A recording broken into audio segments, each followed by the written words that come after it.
अकबर बीरबल की कहानी। जोरू का गुलाम। एक बार की बात है, राजा अकबर व बीरबल दरबार में बैठे कुछ अहम मामलों पर चर्चा कर रहे थे। तभी बीरबल ने अकबर से कहा, मुझे लगता है कि ज्यादातर पुरुष जोरू के गुलाम होते हैं और अपनी पत्नियों से डर कर रहते हैं। बीरबल की यह बात राजा को बिल्कुल भी पसंद न आई। उन्होंने इस बात का विरोध किया। इस पर बीरबल भी अपनी बात मनवाने पर अड़ आए।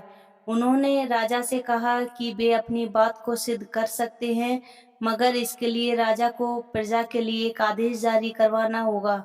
वह आदेश यह था कि जिस पुरुष के अपनी पत्नी से डरने की बात सामने आएगी, उसे दरबार में एक मुर्गी जमा करानी होगी। राजा बीरबल की इस बात पर तैयार हो गए। अगले ही दिन प्रजा के बीच आदेश कराया गया कि अगर यह बात सिद्ध हो जाती है कि कोई पुरुष अपनी पत्नी से डरता है, तो उसे दरबार में आकर बीरबल के पास एक मुर्गी जमा करवानी होगी।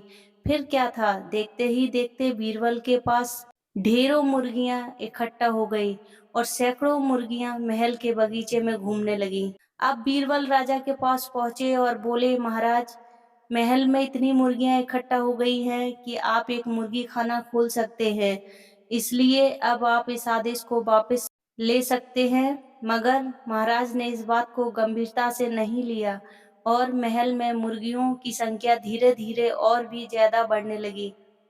इतनी अधिक मुर्गियां महल में जमा हो जाने के बाद भी जब राजा अकबर बीरबल की बात से सहमत नहीं हुए, तो बीरबल ने अपनी बात सिद्ध करने के लिए एक नया उपाय निकाला। एक दिन बीरबल राजा के पास गए और बोले, महाराज, मैंने सुना है कि पड़ोस के राज्य में एक बहुत ही खूबसूरत राजकुमारी रहती है। अगर आप चाहें तो क्या मैं आपका रिश्ता वहां पक्का कराऊं? यह सुनते ही राजा चौंक उठे और बोले, बीरबल, तुम ये कैसी बातें कर रहे हो? महल में पहले से ही दो महारानियां मौजूद हैं। अगर उन्हें इस बात की भनक भी लगी तो मेरी खैर नहीं होगी। यह सुनकर बीरबल ने तपाक से जवाब दिया, चलिए महाराज, फिर तो आप भी मेरे पास दो मुर्गियां जमा करा ही दीजिए। राजा बीरबल का ऐसा जवाब सुनकर शर्मा गए और उन्होंने अपना आदेश उसी वक्त वापस ले लिया।